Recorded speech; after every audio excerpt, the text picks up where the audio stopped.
بسم اللہ الرحمن الرحیم۔ جناب سٹوریز میں نے شیئر کرنی ہیں 3۔ پہلی سٹوری، یہ پی ٹی آئی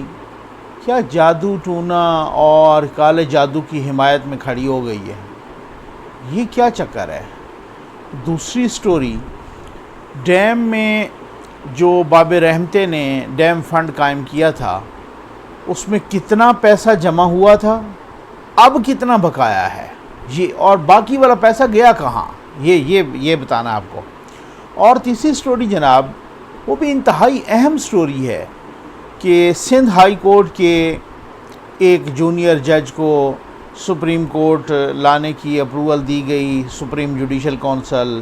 پھر وکلاء نے احتجاج کیا، پھر چیف جسٹس کے ساتھ کیا ہوا وہاں سندھ ہائی کورٹ کے چیف جسٹس کے ساتھ، تو کیا یہ سارا چکر کیا ہے؟ انہوں نے پھر سے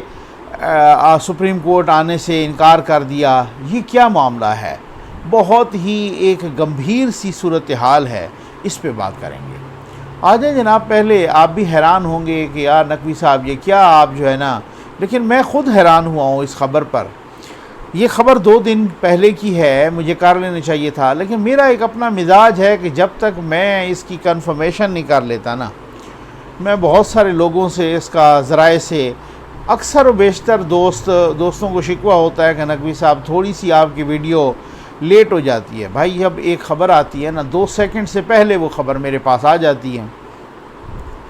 اور میں نے آپ کو بتایا کہ کئی دفعہ میری ویڈیوز گواہ پڑی ہیں کہ ابھی خبر لگی بھی نہیں ہوتی کہیں پر بھی اور میرے پاس ہوتی ہے اس میں، لیکن اس کی کنفرمیشن، کیونکہ وہ آپ کا اپنا ضمیر نہیں سیٹسفائیڈ ہوتا جب تک آپ اس کی صحیح کنفرمیشن نہ کریں۔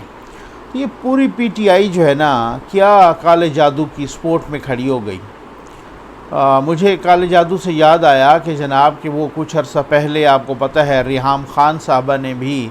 کچھ تصاویر شیئر کر کے اور اوپر لکھا تھا کہ وہ کوئی کسی کا نا پورٹریٹ شیئر کیا تھا غالباً لاہور سے یا کسی نے، کہ تو نے کیا جادو کیا، اس طریقے سے وہ آپ کو معلوم ہے، اس میں فردر ڈیٹیل میں نہیں جانا چاہتا۔ اور انہوں نے پھر اوپر لکھا بھی تھا کہ کیا بلیک میجک، ٹھیک ہے نا، یہ الفاظ لکھے تھے، آپ کو یاد ہوگا۔ پھر اس کے بعد انہوں نے کچھ دیر کے بعد وہ ٹویٹ ڈیلیٹ بھی کیا تھا، لیکن وہ تصویر آج بھی سوشل میڈیا پر محفوظ ہے، وہ آپ دیکھ سکتے ہیں جناب، ٹھیک ہے نا۔ اچھا خیر، اس میں انہوں نے جن کی تصویریں شیئر کی تھیں۔ تو اب ایک ممبر ہیں قومی اسمبلی، ان کا تعلق نون لیگ سے ہے، فقیر محمد ان کا نام ہے، انہوں نے ایک بل جو ہے نا موو کیا تھا کہ جی یہ جو جادو ٹونا تعویذ کالا جادو ہوتا ہے، اس پہ وہ کرنے والے کی سزا بھی بڑھائی جائے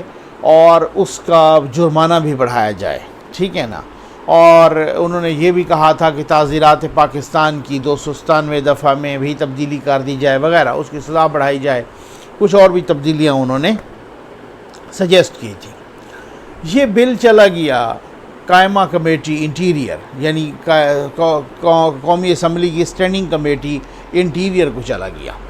اس کے ممبر ہیں تقریباً، آپ خود بھی جا سکتے ہیں ویب سائٹ پر دیکھ سکتے ہیں، اس کے تقریباً 19-20 ممبر ہیں۔ اچھا، میں نے کہا یار یہ کیوں وہاں سے ریجیکٹ ہوا ہے بل، میں ذرا پتہ کروں۔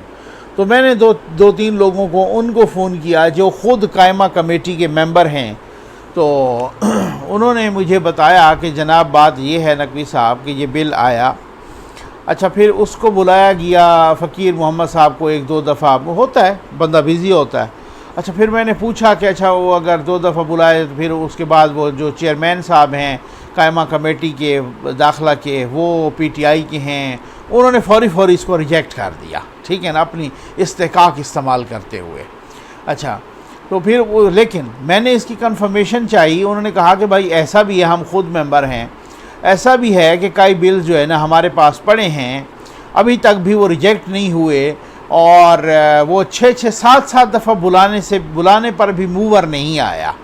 اچھا، پھر انہوں نے مجھے یہ بھی بتایا کہ بھائی کوئی خدشہ پیدا ہو گیا تھا کہ کل کو کن کے خلاف یہ استعمال ہو سکتا ہے، تو میں نام نہیں لوں گا، میرا مزاج ہی نہیں ہے، ٹھیک ہو گیا نا، اور کس طریقے سے۔ تو انہوں نے جناب، اچھا جس نے موو کیا نا، ان کی لاجک بڑی زبردست تھی قومی اسمبلی میں، وہ فقیر صاحب کی، وہ کہتے ہیں کہ بھائی یہ تباہی کا سبب ہے معاشرے میں،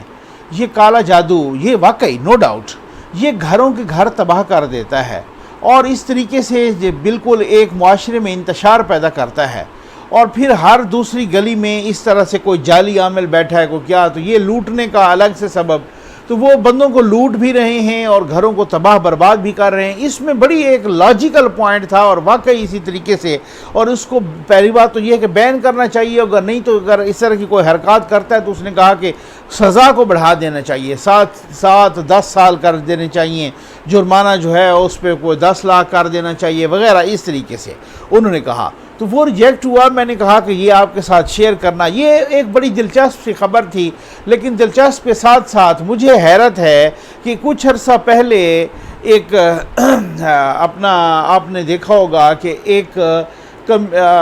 اس میں مائنورٹیز سے ایک رکن نے جناب وہ جو ہے نا شراب کی اگینسٹ ایک بل موو کیا تھا، اور اس کو بھی جنہوں نے ریجیکٹ کیا وہ آپ کو اچھی طرح سے پتہ ہے، ٹھیک ہے نا۔ تو یہ کیا ہو رہا ہے پاکستان کے سب سے بڑے ایوان قومی اسمبلی میں، ٹھیک ہے نا۔ اچھا اب آ جائیں جناب دوسری خبر پر کہ ڈیم فنڈ، کہ جو میں آتا ہوں مین سٹوری پر، جو جسٹس شیخ صاحب احمد علی شیخ صاحب کی، chief justice Sindh high court, اور ان کا کیا فیصلہ کیا اور انہیں کیوں انکار کیا، سپریم جوڈیشل کونسل نے کیا فیصلہ کیا، کیوں انکار کیا۔ آ جائیں جناب ڈیم فنڈ میں، سوال ہوا وقفہ سوالات میں 1-2 دن پہلے قومی اسمبلی میں کہ جی آپ یہ بتائیں کہ کتنا فنڈ ابھی تک جمع ہوا اور اس میں اس کا کیا کیا گیا، اس سے ڈیم تو نہیں بنا وغیرہ۔ ہم سنتے تھے نا ثاقب نثار صاحب نے کیا فنڈ جمع کیے جناب، کہاں سے۔ یہ تو پھر وہ بات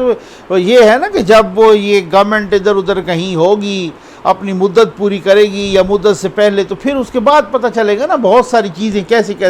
کہاں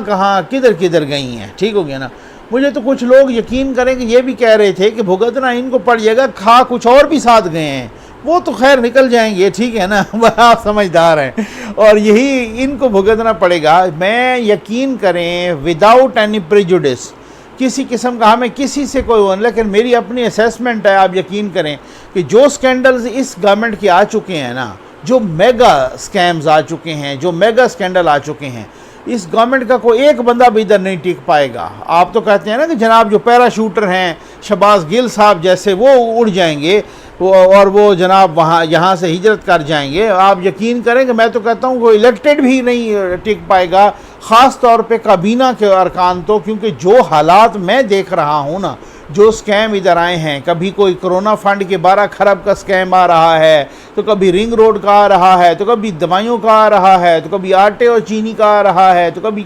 مطلب وہ تو آپ گننا شروع ہو جائیں تو اس میں پوری ایک ویڈیو ہو سکتی ہے نا۔ تو جناب وہ ثاقب نثار صاحب نے کہا تھا کہ ڈیم فنڈ کی یہ بھڑکیں آپ دیکھیں ذرا، باب رحمتے نے کہا تھا، وہ انہوں نے وہی والی بات ہے، شیخ رشید صاحب جس طرح ہوتے ہیں نا، ان پہ کہا جاتا ہے کہ وہ ریلوے کے وزیر ہوں یا وزیر داخلہ ہوں، وہ اپنی وزارت کے علاوہ باقی سب کچھ کرتے ہیں۔ تو باب رحمتے نے بھی اپنے فیصلوں کے علاوہ یا اپنے کوئی کام کے علاوہ باقی سب کچھ کیا، چاہے وہ ہسپتالوں کا وزٹ ہو، افتتاح کرنا ہو، چاہے وہ عدالتوں کا وزٹ ہو، چاہے وہ اسکولوں کا وزٹ، کچھ بھی ہو، چاہے وہ چھاپے مارنے ہوں، باقی سب کچھ کیا انہوں نے، ٹھیک ہے نا، اپنے کام کے علاوہ باب رحمتے۔ انہوں نے کہا تھا چاہے وہ ڈیم بنانے ہوں، چاہے وہ چندے اکٹھے کرنے، وہاں پر جانا ہو، وہ نصرت صاحب ہیں کون ہیں، ان کے ساتھ وہاں فوٹو شوٹ کروانا ہو، اور جناب وہ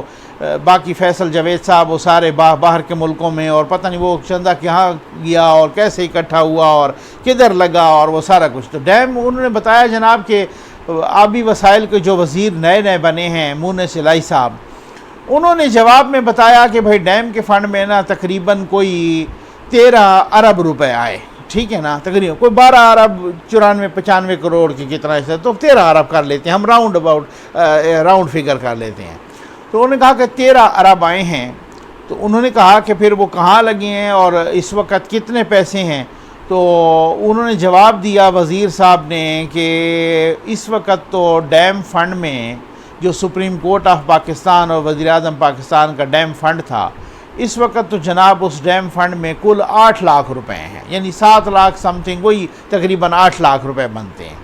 تو جی باقی کدھر گئے پیسے؟ 13 ارب میں سے 8 لاکھ ہے، مطلب یہ برکت کے لیے بچائے ہوئے ہیں، ان کو بھی کھینچ لیتے۔ تو میرا خیال ہے کیا صورتحال ہے۔ اچھا انہوں نے کہا کہ جی وہ بات یہ ہے کہ ان پیسوں سے سرمایہ کاری کر دی گئی ہے. اب ماشاءاللہ پتہ نہیں کدھر سرمایہ کاری ہوئی ہے، یعنی حکومت نے کھینچ لیا، ٹھیک ہے نا، حکومت نے کہیں نہ کہیں قرضہ لے لوں کہ ادھر ادھر جو ہے نا مطلب وہ لگا لیا، وہ جو سرمایہ کاری کر رہی ہے. ٹھیک، تو میں تو حیران ہوں کہ یہ اس طریقے سے چلا گیا 13 ارب کا فنڈ. اور وہ باب رحمتے نے بھی بڑی بڑی بھڑکیں ماری تھیں، اور وہ انہوں نے کہا تھا کہ وہ جھگی بھی بناؤں گا. اب ان 8 لاکھ سے تو میرا خیال ہے ڈھنگ کی جھگی بھی نہیں بنے گی باب رحمتے کے لیے. تو جو انہوں نے کہا تھا میں ڈیم کے کنارے پہ جھگی بناؤں گا اور میں پہرا دوں گا، پتہ نہیں اب وہ جھگی کب بنے گی اور بابا رحمتہ کب پہرے پہ بیٹھے گا. تو اب میں حیران ہوں. آپ یقین کریں کہ آپ یہ اندازہ کیجئے کہ کیا سپریم کورٹ سے پرمیشن لی گئی، کوئی ریٹن آرڈر لیا گیا، کوئی قوم کو بتایا گیا، قوم سے پرائر پرمیشن لی گئی، قوم کو اعتماد میں لیا گیا، پارلیمنٹ کو اعتماد میں لیا گیا. یہ حالات ہیں ہمارے، اور پھر بھی اس کے باوجود یعنی ڈیم فنڈ کے پیسے بھی ہم کھا گئے ہیں لیکن پوری نہیں ہو رہی، روٹی پھر بھی لوگوں کو نہیں مل رہی. جناب اس طریقے سے بہت بڑی بڑی باتیں آ جائیں جناب وہ اس پر کہ سندھ ہائی کورٹ کا کیا سلسلہ ہے کیا. تو کچھ ججز ایلیویٹ ہوئے، بلوچستان ہائی کورٹ کے چیف جسٹس صاحب بھی ایلیویٹ ہوئے اور آئے یہاں پر سپریم کورٹ میں. جسٹس عائشہ ملک صاحبہ جو پنجاب سے ہوئی ہیں، پنجاب ہائی کورٹ سے یعنی لاہور ہائی کورٹ سے، تو وہ جناب وہ بھی، لیکن وہ بھی بتایا جا رہا ہے کہ سینیارٹی میں 4تھے نمبر پر ہیں. اب آپ اندازہ کیجئے کہ یہ تو میں معذرت کے ساتھ، انتہائی معذرت کے ساتھ کہوں گا کہ بادی النظر میں انصاف کا یہ عالم انصاف کی بڑی عدالتوں میں ہے. اب ان سے ایک عام آدمی کیا ایکسپیکٹ کرے گا کہ یہ بادی النظر میں کہ جب اس طریقے کی ناانصافی نظر آتی ہے یا مبینہ طور پہ ناانصافی نظر آتی ہے کہ 4تھے نمبر پہ جو سینیارٹی. اسی طرح سے سندھ ہائی کورٹ سے لایا جا رہا تھا جناب محمد علی مظہر صاحب کو، تو وہ محمد علی مظہر صاحب 5ویں نمبر پر تھے. پھر شور مچا. ویسے یار میں آپ کو ایک بات بتاؤں، مجھے مختلف حوالوں سے وکلا سے مختلف موقعوں پر شکایت ہوتی ہے، لیکن جب وہ ایسے موقعوں پر کھڑے ہو جاتے ہیں نا اصول کی خاطر، ایک رول آف لا کی خاطر، آپ یقین کریں کہ میرا دونوں ہاتھوں سے بلند کر کے ہاتھ وکلا برادری کو سلام پیش کرنے کا دل کرتا ہے. ٹھیک ہے نا، جب وہ پاکستان بار کونسل ہو، سپریم کورٹ بار کونسل ہو، وہ جناب ہائی کورٹ بار کونسلز ہوں جو نیچے ہوں، یہ سب کو نا، کیونکہ دیکھیں اس میں کس نے نہیں کوشش کی. جسٹس قاضی فائز عیسیٰ صاحب کے خلاف فروغ نسیم صاحب نے کیا نہیں کوشش کی. وہ تو پورا ایک سامنے آ گیا نا، پورا پلاٹ سامنے آ گیا نا، پورا پلان سامنے آ گیا. انہوں نے دباؤ ڈالنے کی کوشش کی، انہوں نے ان کے فنڈ روکنے کی دھمکیاں دیں، انہوں نے ان کو لالچ دینے کی، رشوت دینے کی دھمکی کی پیشکش کی. لیکن اس کے باوجود بھی اگر وکلا کی باڈیز نے ہمت دکھائی ہے اور اصولوں پہ ڈٹ کے کھڑے رہے ہیں، میں یقین کریں یار ان کی ہمت کو نا سلام پیش کرتا ہوں. اگر یہ ایسا نہ ہوتا، آپ یقین کیجئے کہ قاضی صاحب بھی جسٹس شوکت عزیز صدیقی صاحب کی طرح میں سمجھتا ہوں بادی النظر میں فارغ ہی ہو چکے ہوتے. یہ معذرت کے ساتھ میں کہوں گا، ٹھیک ہے نا، یہ وکلا کا ہی ایک قوم پر احسان ہے، جسٹس قاضی فائز عیسیٰ صاحب پہ نہیں، قوم پر احسان ہے، اس ملک پر احسان ہے کہ جب انہوں نے جو ہے نا اس طریقے سے وہ ڈٹ کے کھڑے ہو گئے. وہی صورتحال یہاں بھی پیدا ہوئی کہ وہ ان کو لایا جا رہا تھا 5ویں نمبر والے کو. اب اس کے بعد جناب وہ پھر آپ کو معلوم ہے، مجھے کچھ ذرائع نے بہت ہی اچھے وکلا سے بات کی، تو میں نے کہا یار یہ کیوں ادھر لایا جا رہا ہے. انہوں نے کہا جب سے قاضی فائز عیسیٰ صاحب والا فیصلہ آیا ہے نا اور 4 اور 6 کی اکثریت، تو انہوں نے کہا یہ 6 تو ہمارے ہاتھ سے نکل. کنہوں نے کہا وہ آپ کو پتہ ہے، میرا بخیر یا ایسے ہی کہنے سے جو ہے نا، تو وہ کہہ رہے ہیں کہ اب یہ میجارٹی جو ہے نا اس طریقے سے، اور پھر ان میں بھی آگے کچھ چیف جسٹس بھی بننے والے ہوں تو پھر بڑی بات ہوتی ہے نا. تو انہوں نے کہا کہ یہ کوئی جو ہے نا کوئی سلسلہ سیٹ کرنا تھا، مبینہ طور پہ کہہ رہے ہیں کہ جی لگ ایسے رہا ہے کہ جی میں پھر سیدھی سی بات ہے کہ ان ذرائع سے بات کر کے نا، اور جو کنسرنڈ ذرائع ہوتے ہیں، اور میں کنسرنڈ بار ظاہر ہے مجھے پتہ ہے کہ بھائی بینچ اور بار کا ایک رشتہ ہوتا ہے، اور بار بھی کنسرنڈ ذرائع ہیں، ان سے بات کی تو انہوں نے بتایا کہ بھائی بات یہ ہے نقوی صاحب کہ یہاں پر بیلنس برابر کرنے کی کوشش کی جا رہی ہے کہ وہ ججز جو بادیوں نظر میں کنٹرول ٹاور کے ذرا قریب یا ان کے اختیار میں یا اس طریقے سے، تو یہاں پر سپریم کورٹ میں وہ تعداد برابر کرنے کی کوشش کی جا رہی تھی کہ جو ہم نے احتجاج کیا، اور میں سمجھتا ہوں ان کو سلام پیش کرنا چاہیے وکلا کو۔ اس کے ساتھ انہوں نے سپریم جوڈیشل کونسل نے جناب ایڈ ہاک تقرری کر دی، یعنی عارضی جج مقرر کر دیا 1 سال کے لیے chief justice Sindh high court, ٹھیک ہے نا، جناب احمد علی شیخ صاحب کو، ٹھیک۔ تو اب انہوں نے chief justice Sindh high court کے چیف جسٹس کو سپریم کورٹ میں، بھائی وہ بات یہ ہے کہ اچھا انہوں نے ساتھ یہ اٹارنی جنرل صاحب نے یہ کیا کہ اگر ان کی اپنی کانسینٹ ہو، تو کیونکہ اٹارنی جنرل صاحب کہتے ہیں کہ اگر ان کی اپنی کانسینٹ نہ ہو تو کانسینٹ کے بغیر ان کو نہیں لگایا جا سکتا۔ باقی لوگ آئین کے کچھ آرٹیکلز کا حوالہ دے رہے ہیں اور وہ کہہ رہے ہیں کہ آپ دیکھ لیں غالباً 187، اور وہ کہہ رہے ہیں کہ بھائی صرف اور صرف ایڈ ہاک ججز سپریم کورٹ یا سندھ ہائی کورٹ کے ریٹائرڈ ججز کو لگایا جائے، اور یہ ہم نے ماضی میں دیکھا بھی ہے۔ انہوں نے کہا ایسا نہیں ہو سکتا کہ آپ حاضر سروس جج کو اٹھا کے، تو یہ اس آئین اور قانون کا ہر وکیل کو پتہ ہے۔ تو سپریم جوڈیشل کونسل میں جہاں پہ چیف جسٹس صاحب بھی ہیں، جہاں پہ سپریم کورٹ کے 2 سینئر ممبران بھی ہیں ججز، جہاں پہ موسٹ سینئر ججز اس کے بھی ہیں اپنا 2 ہائی کورٹس کے بھی، تو ان میں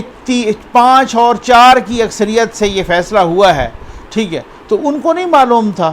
کہ بھائی یہ ایسا نہیں ہو سکتا؟ معلوم تو ڈیفینیٹلی تھا، ہر وکیل کو پتہ ہے کہ ایڈ ہاک جج کس کو لگایا جاتا، اور انہوں نے جناب پھر اس کے بعد اسی طرح سے ڈگنیفائڈ انداز میں chief justice Sindh high court نے انکار کر دیا۔ انہوں نے کہا جی میں نے پہلے بھی خط لکھا تھا 5، اور ان کا خط دوبارہ سامنے آیا ہے، شکریہ بھی ادا کی ہے، اور نے کہا کہ میں بڑا شکر گزار ہوں اس آنر کے لیے، لیکن اب بات یہ ہے کہ میں مستقل جج تو بننے کے لیے تیار ہوں سپریم کورٹ کا، لیکن ایڈ ہاک جج بننے کے لیے تیار نہیں ہوں، اور میں ایڈ ہاک جج بن کے، ٹیمپریری جج یعنی کہ عارضی جج بن کے میں ادھر نہیں آؤں گا سپریم کورٹ میں۔ تو اب وہ بات یہ ہے کہ بہت سارے لوگ کہہ رہے ہیں کہ جناب انہوں نے سازش کو ناکام بنا دیا۔ تو میں نے پوچھا بھائی کیا کیسی سازش، کاہے کی سازش؟ تو انہوں نے کہا نقوی صاحب آپ یہ دیکھیں وہاں سے ان کا جو ہے نا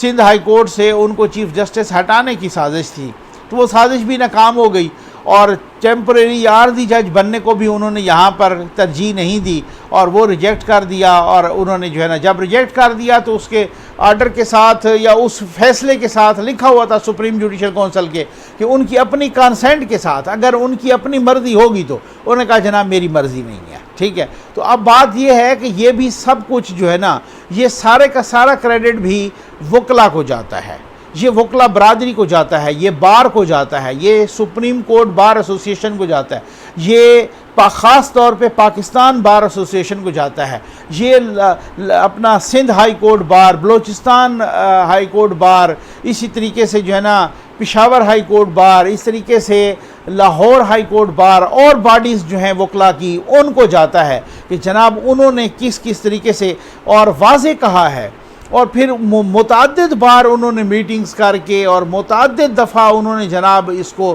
اپنی پریس ریلیزز جاری کر کے میڈیا میں آ کے اس طریقے، تو یہ جو وکلا اس طریقے کا کام کرتے ہیں نا، آپ یقین کریں کہ میں کہتا ہوں کہ ایسے ہی لوگوں کو ڈٹ کے کھڑے ہو جانا چاہیے۔ ایک لے مین بیچارہ جس کو کھانے پینے کی فکر ہے، جس کو 2 ٹائم کا کھانے کی پڑی ہوتی ہے، وہ کیا ڈٹ کے کھڑا ہوگا؟ اسی طریقے کے لوگ آج لوگ کہتے ہیں نا کہ آپ نواز شریف صاحب کی فیور کیوں کرتے ہیں یا مریم نواز صاحب، مریم نواز صاحبہ ہوں یا نواز شریف صاحب ہوں، یہ دونوں لہروں کے اگینسٹ ڈٹ کے کھڑے ہوئے ہیں۔ جب یہ لہروں میں بہہ جائیں گے اور ڈٹ کے کھڑے نہیں ہوں گے، اصولوں پر، رول آف لا کے لیے کھڑے نہیں ہوں گے، اس دن سے ہم ان کی حمایت نہیں کریں گے۔ بھائی ان کی حمایت ہی اس وجہ سے کر رہے ہیں کہ یہ ڈٹ کے کھڑے ہو گئے ہیں، یہ لہروں کے اگینسٹ کھڑے ہو گئے ہیں۔ تو جو لوگ لہروں کے اگینسٹ کھڑے ہوتے ہیں انہی کو سلام ہے۔ امید ہے آپ کو ویڈیو پسند آئی ہوگی۔ آپ کا بہت بہت شکریہ۔